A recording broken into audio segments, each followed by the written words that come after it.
Il est certainement l'un des personnages marquants de l'histoire contemporaine de l'Afrique, tant par son engagement que par sa détermination à défendre son peuple et le continent noir en général. Arrivé à la tête de la Haute-Volta à la suite d'un putsch perpétré par son copain et un groupe d'officiers, il va inspirer une révolution qui va définitivement changer le visage de ce territoire sahélien brûlé par le soleil.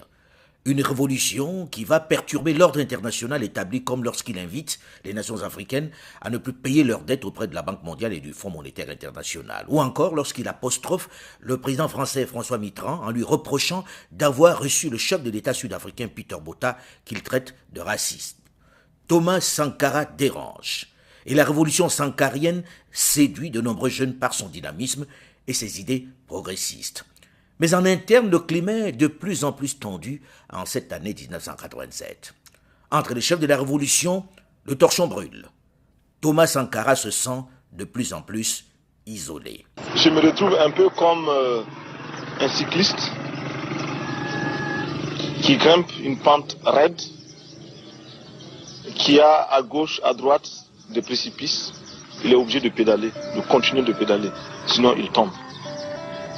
Alors, pour rester moi-même et pour me sentir moi-même, je suis obligé de continuer dans cette lancée-là. Vous vous sentez isolé en Afrique? Mal compris en tout cas. Mal compris, mal aimé? Mal aimé.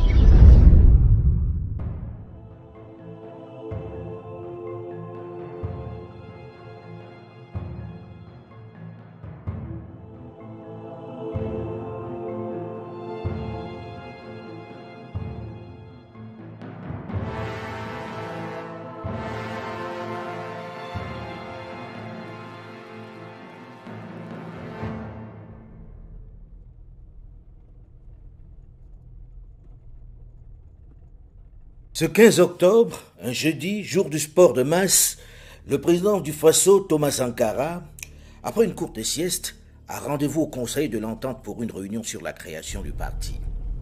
Il compte se rendre ensuite au sport. C'est pourquoi il est en t-shirt blanc et pantalon de jogging rouge lorsqu'il s'installe près du chauffeur, côté passager, à l'avant de la Peugeot 205 qui lui sert de véhicule présidentiel ce jour-là.